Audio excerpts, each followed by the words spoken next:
Buenos días, jóvenes y señoritas. Vamos a continuar con lo que es la parte de lo que es la fisiología membrana celular. Bueno, generalmente me gusta empezar hora puntual, pero lastimosamente el Wi-Fi es muy lento, casi tengo que ir a mi casa hasta que se active. Bueno, creo que me escuchan la parte de atrás, ¿no? ¿O hay diferencia?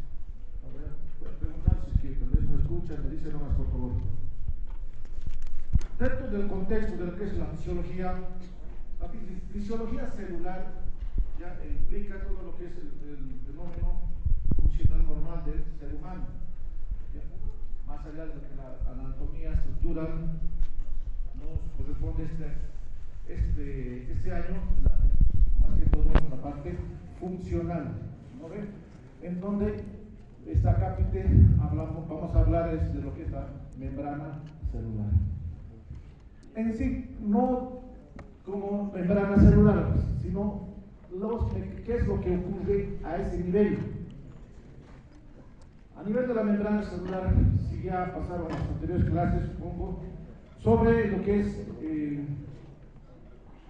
la característica morfológica de una membrana celular.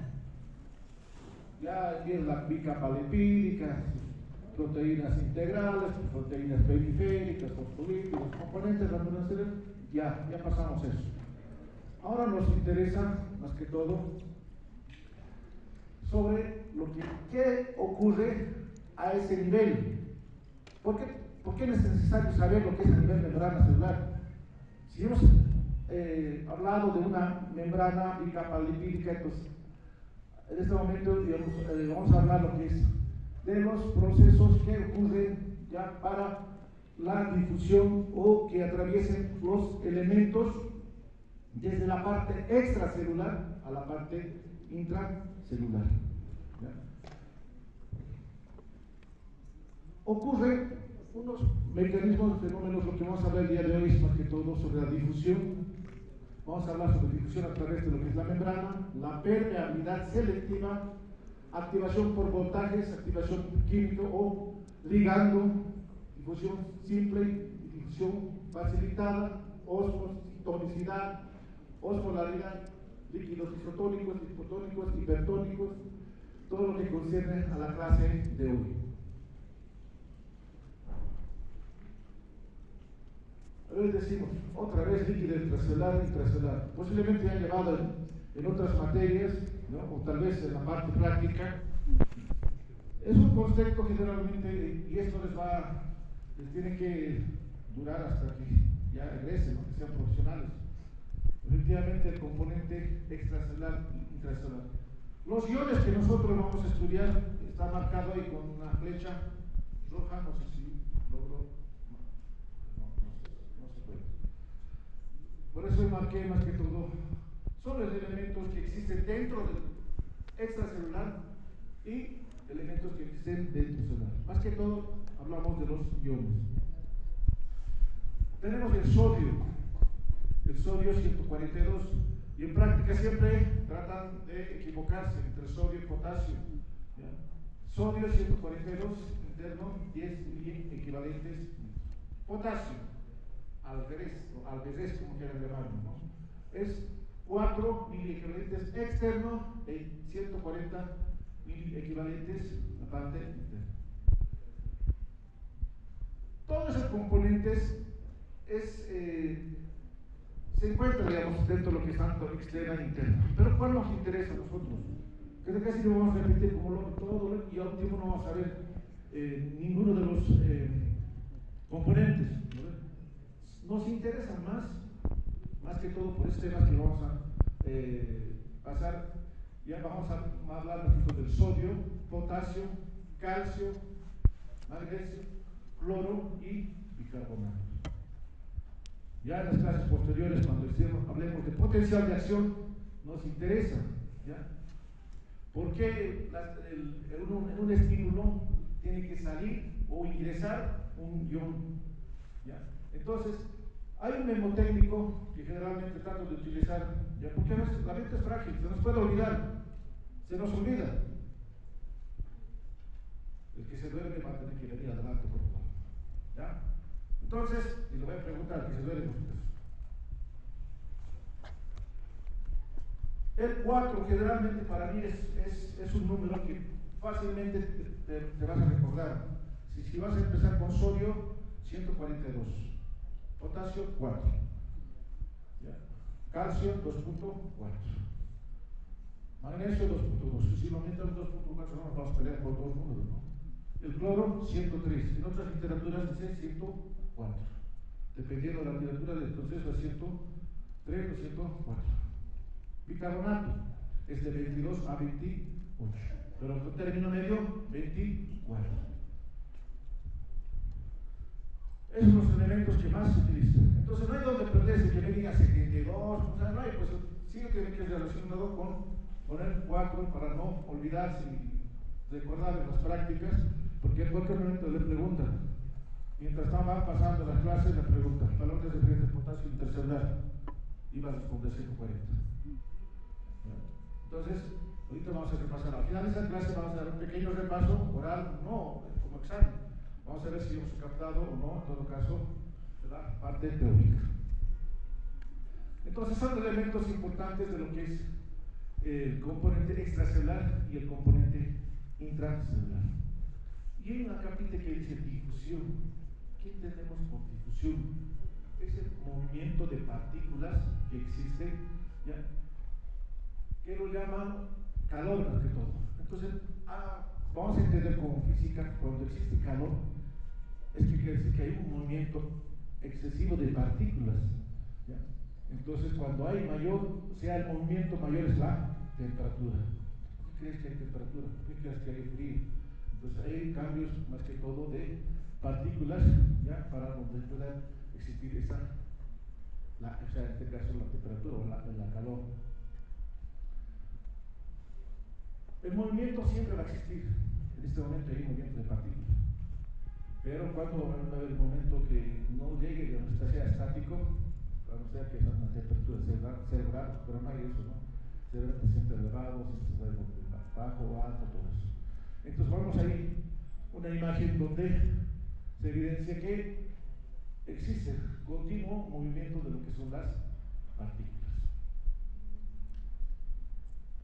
Entonces, como existe ese movimiento de partículas, tanto de externo, ¿no?, hacia interno, entonces, ¿qué quiere decir? Que la membrana tiene esa funcionalidad de seleccionar diferentes iones para que puedan atravesar a través de la membrana bicapa lipídica.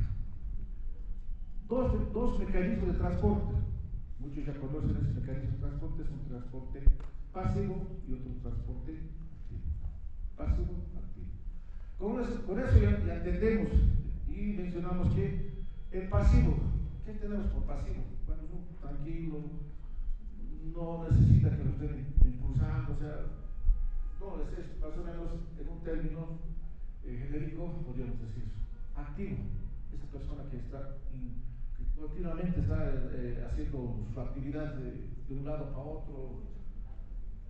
¿Ya? Entonces, hablamos de transporte pasivo, que generalmente vamos a hablar de dos mecanismos: ósmosis o, más que todo, directamente difusión. De hecho, la difusión, ahí estamos, lo que es el simple, difusión pasiva. Ahí tenemos una imagen donde presenta, realmente no se puede mostrar con el láser, ya tenemos ese mecanismo, la marca negra donde menciona que es difusión. ¿Qué quiere decir que eso? Que simple no requiere gasto de energía. La diferencia es eso, más sencillo: gasto de energía. Dentro de lo que es difusión también tenemos la simple y la facilitada.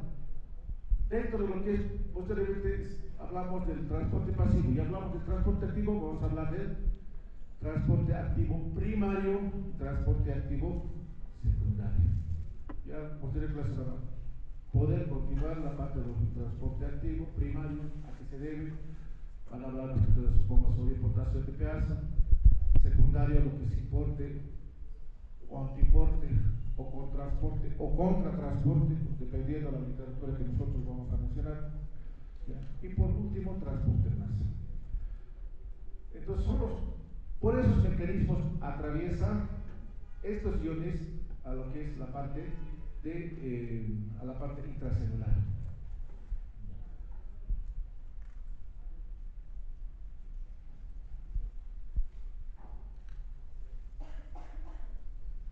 Si nosotros sabemos la característica de la membrana celular, ustedes saben, una cabeza polar, los apolares, todo eso. ¿Qué quiere decir? Que el interior de la membrana ya es liposoluble, ¿no ven? Entonces, hay sustancias que pueden atravesar esa barrera con facilidad, porque si es liposoluble, en este caso tiene una membrana bicapa lipídica, quiere decir que el agua no puede atravesar. El agua va a querer ingresar, va a tropezar, va a querer ingresar, no va a poder atravesar. Entonces, pero hay sustancias que sí pueden atravesar la parte de liposolubilidad. Entonces, ahí tenemos uno, el oxígeno. El oxígeno no necesita un medio de transporte, sí, claro, cuando en cantidades para el transporte de hemoglobinas, sí, pero en este caso estamos hablando a nivel celular, que puede atravesar lo que es fácilmente con lo que es la membrana celular. Nitrógeno, anhídrido carbónico, CO2, puede atravesar con facilidad lo que es la membrana celular. El alcohol, ustedes saben que pasa por las barreras habidos y por haber, entonces no hay límite para lo que es el alcohol. Posteriormente tenemos otro de los mecanismos, ¿ya? Lo que es el transporte más que todo de moléculas. Si bien hemos hablado de lo que es el oxígeno, todo eso, también tenemos el transporte de moléculas. ¿Ya? Entonces, en este caso, si la agua no puede pasar la barrera y capa lipídica, entonces tiene su propio mecanismo para poder atravesar esa barrera. ¿Cuáles son? Las famosas acuaporinas. Entonces son canales generalmente proteicos, que vamos a llamar, ya permiten selectivamente el paso en este caso, hay variedad de 13 aproximadamente de canales acuaporinos. No quiere decir que 13 canales, muchos confunden con 13 canales, variedad de 13 tipos. Ya son 13 tipos de variedad de acuaporinas. Y esta es una de las características del canal de lo que es la acuaporina para poder pasar lo que es la membrana plasmática. Al igual que la membrana de los canales proteicos que las acuaporinas atraviesan a través de esos canales exclusivos para lo que es agua, también existen canales exclusivos para potasio. Entonces, el potasio tiene una estructura tetramérica. Esta es una característica esencial de lo que es del canal de potasio. Menciona, tiene 4 subunidades proteicas y un poro central. Ahí tenemos las 4, una estructura tetramérica, 4, están más que todo unidas en un poro central, los círculos rojos donde son los iones potássicos donde atraviesan. Hay de 100.000 veces mayor, 1000 veces mayor que ¿qué? ¿Por qué 1000 veces mayor? O sea, el potasio es más, estructuralmente es más grande que el sodio. Entonces, podría decir, si el potasio es más grande, ¿por qué no atraviesa por los canales el sodio, ¿por qué no atraviesa por el canal de sodio, o sea, de potasio? Porque generalmente, en el siguiente diapositiva vamos a ver el tamaño de lo que es el sodio. Entonces, ese sodio debería de atravesar por acá, pero no va a atravesar. ¿Por qué? Porque tiene un filtro de selectividad. Entonces, mencionaremos que esta puerta del auditorio, donde las señoritas están saliendo, entrando, mencionaremos que es la puerta de selectividad del potasio. Entonces, ¿qué es lo que va a ocurrir? Que solamente va a permitir que ingrese estudiantes de segundo año. No permitir que ingrese estudiantes de Derecho, de Enfermería, todo eso. Entonces, eso es como un filtro de selectividad para que puedan ingresar exclusivamente iones de potasio. Ahí tenemos otra imagen, la característica para que pueda atravesar. En la parte superior vemos estructuras o iones con diferentes características.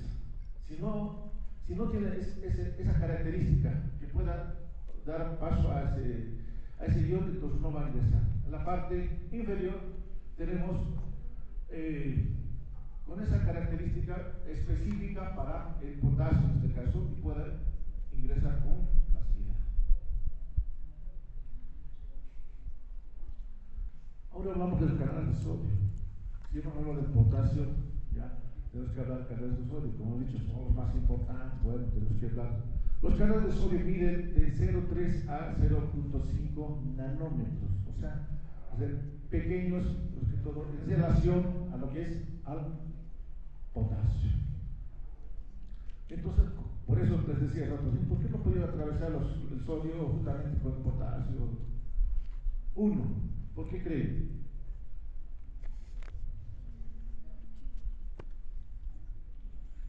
¿Por qué creen? Lógica.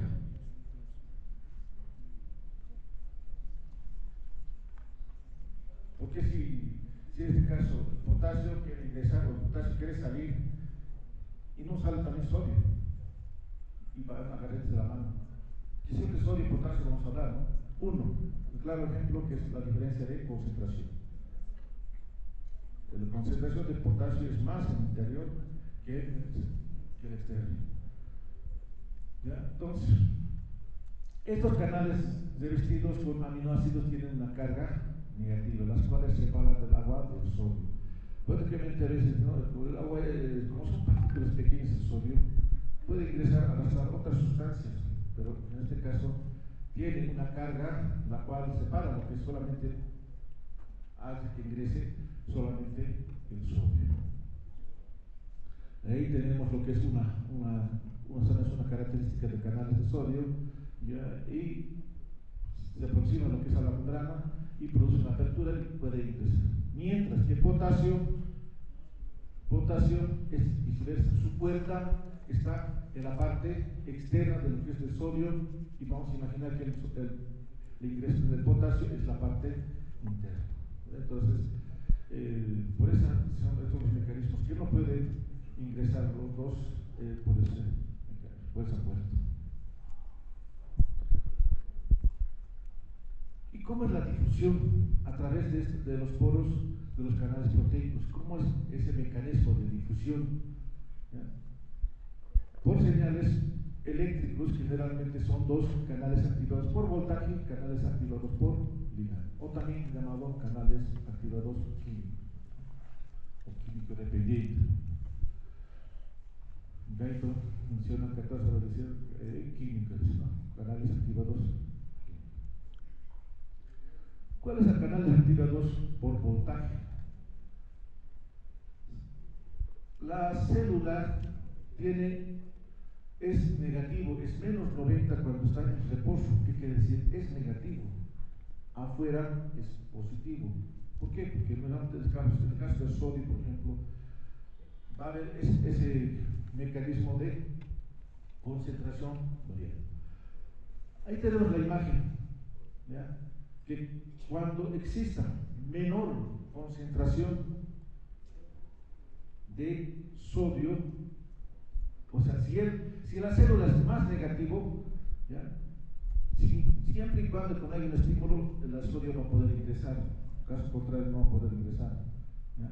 O en todo caso, cuando va a ser hay un estímulo, ingresa sodio, pero ¿cuándo va a detenerse? Cuando exista positividad, a unos más 20 o 35, ¿ya? Se detienen los canales de sodio y estos son los canales activados por voltaje negativo o positivo, o viceversa. Eso mismo ocurre en potasio, cuando existe la famosa despolarización y la famosa repolarización, ¿no? Entonces hacemos el pico, cuando ya llega más 20, se cierran los canales de sodio, abren los canales de potasio, donde salen los canales porque hay cantidad de potasio que existe en la parte intercelular. Los canales activados por ligando. Hablamos por ligando o química. Es secundaria a que cuando existe un estímulo externo, más que todo, un claro ejemplo es el de la acetilcolina. Cuando existe esa comunicación neuromuscular, ya. En la sinapsis o en el botón presináptico existen las vesículas, ¿ya?, cargadas de neurotransmisores, ¿ya? En este caso, acetilcolina. ¿Qué hace para que salga esa acetilcolina? Un estímulo del calcio libera la acetilcolina del espacio presináptico, llega a lo que son los canales de la acetilcolina a nivel de lo que es las células musculares, por ejemplo, y eso va a activar que existe la apertura de canales de sodio. Posteriormente uso su trayecto para que exista una contracción, todo eso, ¿no? Pero no estamos en este tema, pero es un ejemplo de canales activados por ligando. Cuando lleguemos a parte de contracción muscular, vamos a tal vez volver a tocar este tema para poder recordar más que todo, ¿no? Entonces, esos son los canales tanto de activados por voltaje y por ligando.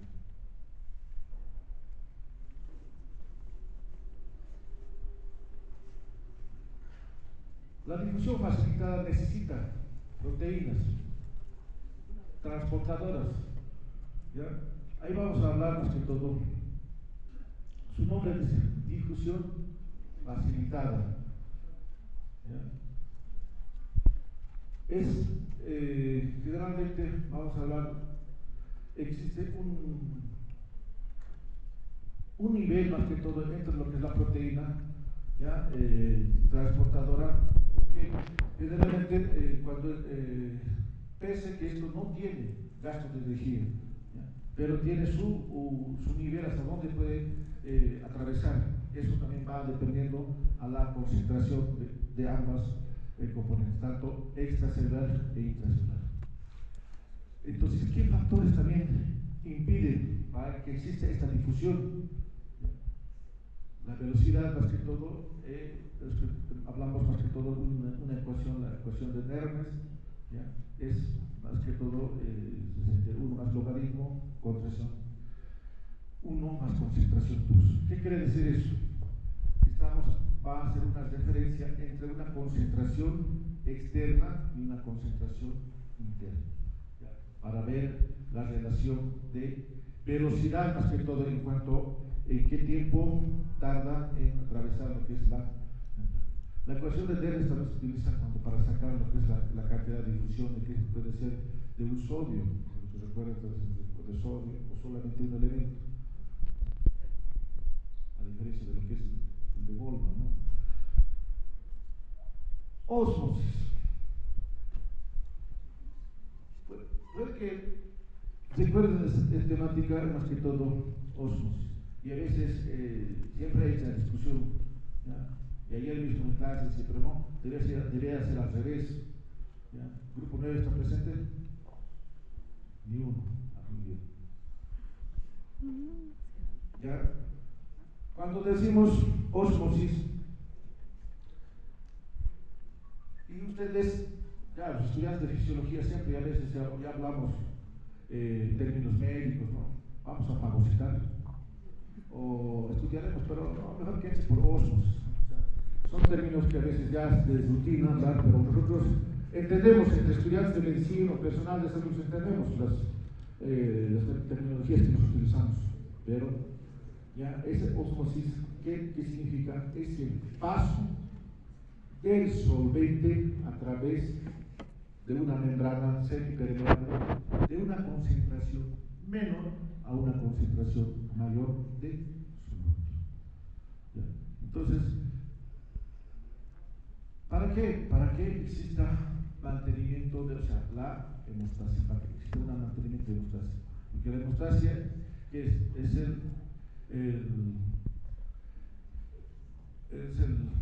relación que debe existir entre el medio externo y el medio interno. Entonces, osmosis, que significa ese concepto, ¿ya? Muchos en el examen siempre lo erran, o se equivocan, ya lo que es osmosis. Señorita, ¿nos puede definir qué es osmosis? Es el paso del agua a través de la membrana. Continúo, ¿qué más? También es necesario para mantener la homeostasis, un equilibrio entre el medio externo y el medio interno. Es el paso de la agua o solvente y demás, ¿ya? A través de una membrana semipermeable. La característica es desde una concentración menor a mayor, pero de soluto, ¿ya? Para mantener la homeostasis. Acá tenemos una imagen, dos envases, en lo cual ahí tenemos lo que es soluto, y al otro lado tenemos un líquido. El soluto, ¿qué es lo que hace? Va a atraer el líquido al solvente. En todo caso, cuando, un claro ejemplo, después de salir de aquí, ¿dónde nos vamos a ir? A comer pollo, pollito, ¿ves? Y la casera siempre nos va, el pollo nos da pues saladito, ¿para qué? Para que compremos sopas, refrescos, no sé por qué. Entonces, después de comer pollo, ¿qué nos da? Sed. O al igual que cuando hacemos deporte, nos da sed. Pero más cuando vamos a comer pollo, ¿no? Entonces, ¿qué es lo que hace? Para que exista eso, ¿ya?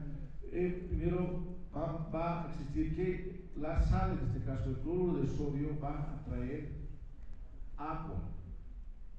Por eso como nos vamos queremos tomar líquido. Entonces, ver ese mecanismo, ¿ya? Moléculas de sal, y va a hacer que va a traer lo que es el líquido a su espacio, y por ende va a aumentar lo que es la cantidad de nivel de lo que es el. ¿Qué es la presión? ¿Qué es la presión osmótica? La expresión puede definirse que es la presión, ¿ya?, que debe aplicar una solución para detener el flujo neto de disolvente a través de una membrana permeable o semipermeable en todo caso. Estamos hablando de la concentración molar de un componente. Entonces también hablamos de la relación entre osmolaridad y presión osmótica. Vamos a hablar más que todo osmosis, osmolaridad y osmolalidad, ¿ya? Porque a veces muchos confundimos cuando decimos osmolaridad y osmosis. Osmosis sabemos, ya sus compañeros contaron que división neta de agua a través de una membrana semipermeable de concentración menor a una concentración mayor, ¿verdad? La osmolalidad, con L, lalidad, ¿ya?, es la concentración de soluto en función al número de partículas. Y la osmolaridad, y generalmente nosotros vamos a hablar, es de concentración de osmolar expresado en litros. Nosotros necesitamos saber osmoles kilogramos o osmoles litros, necesitamos saber osmoles litros, ¿ya?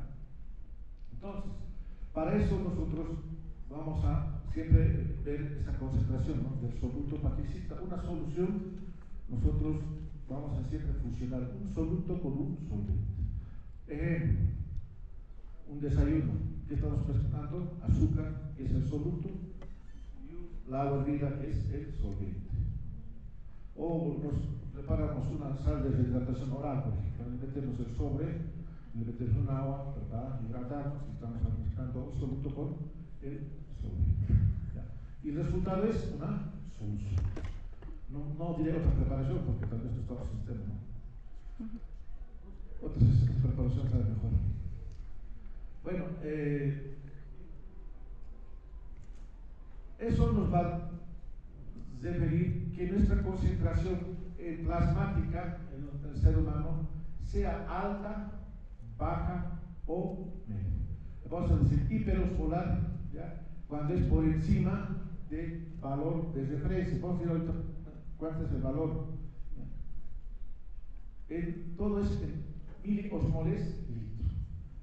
Vamos a hablar de hiperosmolar, isoosmolar y hipoosmolar.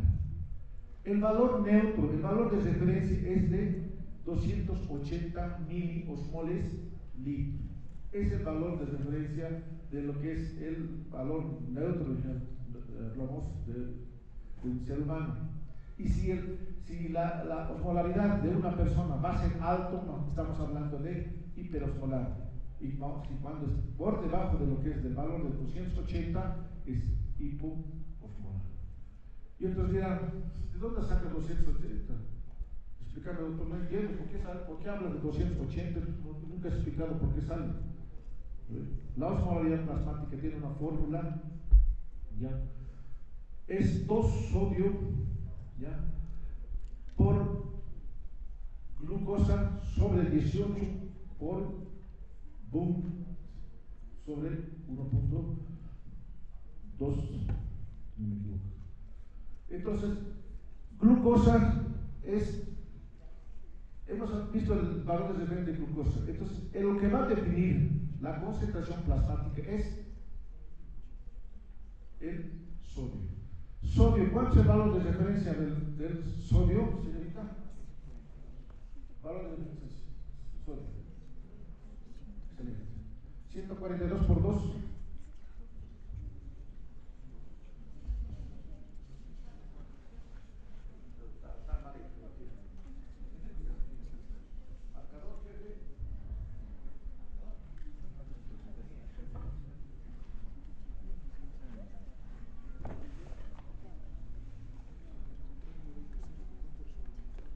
Entonces, la osmolaridad plasmática siempre les van a preguntar, ¿no?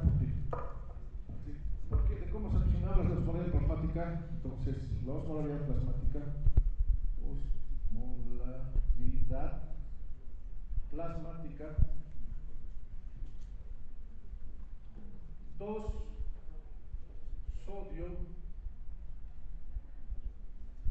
más glucosa sobre 18.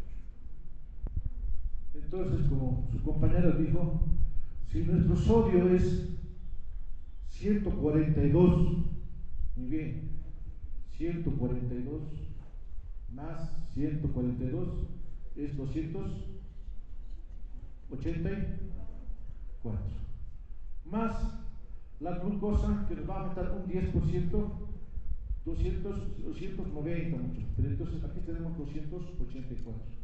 Esto va a aumentar a lo mucho unos 2 o 3 porque la glucosa es otro valor. Y entonces el que nos determina es la osmolaridad plasmática es el sodio. Ahora sí, está en 282. 282. Cuando nosotros vamos a tener una deshidratación, ¿no? Entonces vamos a pedir líquidos electrolitos al paciente. Porque tenemos que líquidos electrolitos al paciente y vamos a decir, este paciente está hidratado, deshidratado. No necesita hidratación, no necesita. Eso nos va a marcar un dato objetivo. Como yo mencionaba, el sodio es de 140, lo multiplicamos por 142, ¿ya? Lo multiplicamos, va a ser ese resultado. Y en las neuronas necesita esa concentración osmolar de 280. Si hay poca oxigenación, va a empezar ahí, no están nuestros achaques, ¿no? Si tenía con dolor de cabeza, o cuando estamos deshidratados, todo eso empieza. La idea es mantener los niveles de glucosa y de osmolaridad plasmática. ¿Y qué pasa si es por debajo, 200? Puede ser, ¿por qué? Porque el sodio está bajo. Su nivel plasmático, su sodio ya no va a ser 101, o sea, en este caso ya no va a ser 140, va a ser 101. Y entonces vas a sumar 101 más 101, 200 o 200 o 202. Es alto, bajo, bajo. Entonces, ¿qué es lo que va a hacer a nivel de lo que es neurona, a nivel de las neuronas? Líquido va a tener bastante, que es 280, entonces va a tener que traer líquido más que todo y se va a hinchar lo que es la célula. Y si es viceversa, lo mismo. En la circulación tiene que tener de los 280, pero en este caso el sodio es alto, que es 140, puede ser 160 o 180, suponemos que 180. Vamos a sumar y va a ser alto, va a ser más de los 280, son 200, en este caso 310, un ejemplo. Entonces, ¿qué va a hacer? La neurona va a sacar líquido de la neurona, lo cual puede descompensar al paciente. Ahí tenemos una neurona que está correctamente colapsada, ¿no? Para eso necesitamos soluciones de verdad, como decir, ¿no? Suelos isotónicos, hipertónicos e hipotónicos. Cuando nosotros ya prácticamente vamos a tratar de reponer líquido, no podemos reponer, porque reponer, vemos un paciente con hemorragia, pero perdimos un líquido electrolítico y vamos a ver la cantidad de solución o qué tipo de solución necesitamos reponer. Porque esas soluciones van a poder mantener o van a poder disminuir a lo que es ese paciente.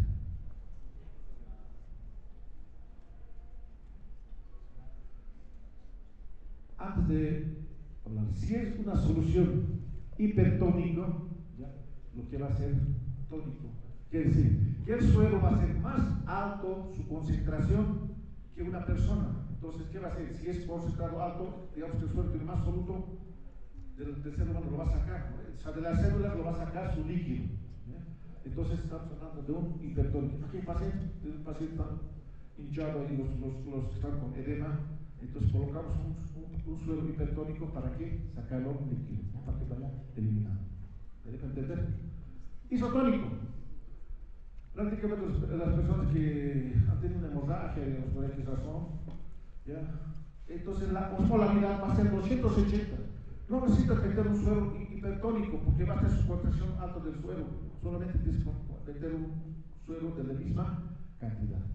Hipotónico, ¿ya? Es al revés, que tiene que. Entonces, vamos a hacer unos pequeños ejercicios ya de 70, una persona normal de 70 kilogramos, ¿ya? Que tiene aproximadamente 42 litros, ¿ya? De su composición. Tenemos un líquido intracelular, ¿ya? 280. Entonces, vamos a ver qué es de 200 hasta 300, 280, un poco menos. Esa es la osmolaridad de la persona. Y en cantidad, como dice, ¿no? 42 litros, entonces 30, 42 litros más o menos. ¿Y qué hacemos con solución isotónica? Las isotónicas son el suero fisiológico. Generalmente por eso, porque el suero fisiológico, para no tener problemas con el paciente. Si no sabes la cantidad de electrolitos que tiene el paciente, mejor no coloques otros sueros que no sean fisiológicos. El fisiológico es la misma concentración osmolar de lo que es de la persona. Entonces, colocas, va a mantener solamente, va a aumentar en este caso el volumen en litros. ¿Ya? Pero no va a aumentar la osmolaridad. Va a ser el mismo. Porque el fisiológico tiene la misma composición, 308, no existe una variación. ¿Ya? El ring lactato, 276. Suero glucosano 5%, 278, son componentes similares y no tienen ningún problema. ¿Ya? Solución hipertónica. ¿Cuáles son? Suero glucosalino, glucosa al 10%, ¿ya? Esos tienen su concentración plasmática, osmolaridad plasmática es de 555 miliosmoles. ¿Es alto o bajo? Alto, porque nosotros es 280. Y si nosotros colocamos esa concentración, ¿qué va a hacer? Eso lo colocamos al paciente, lo va a empezar a sacar de lo que es de su interior de la célula para poder. Entonces, ¿qué va a hacer? Va a aumentar la osmolaridad, y va a aumentar también el volumen. ¿Ya? Entonces, cuando coloquemos este hipoosmolar. Hipotónico. Son sueros, los famosos hiposalinos. ¿Ya? Tienen menor a 260 miliosmoles, o sea, concentraciones osmolares son más bajitos, entonces lo cual, ¿qué va a ocasionar? Va a aumentar tanto el líquido intracelular, líquido extracelular, pero no aumenta la osmolaridad, al contrario, lo disminuye. Entonces, eso es lo que tratamos de explicar con referente a lo que es la osmolaridad, en este caso, las soluciones a un paciente. ¿Ya? Entonces, creo que con esto acabamos. Muchas gracias, jóvenes. ¿Alguien tiene alguna pregunta? Entonces, es bueno saber.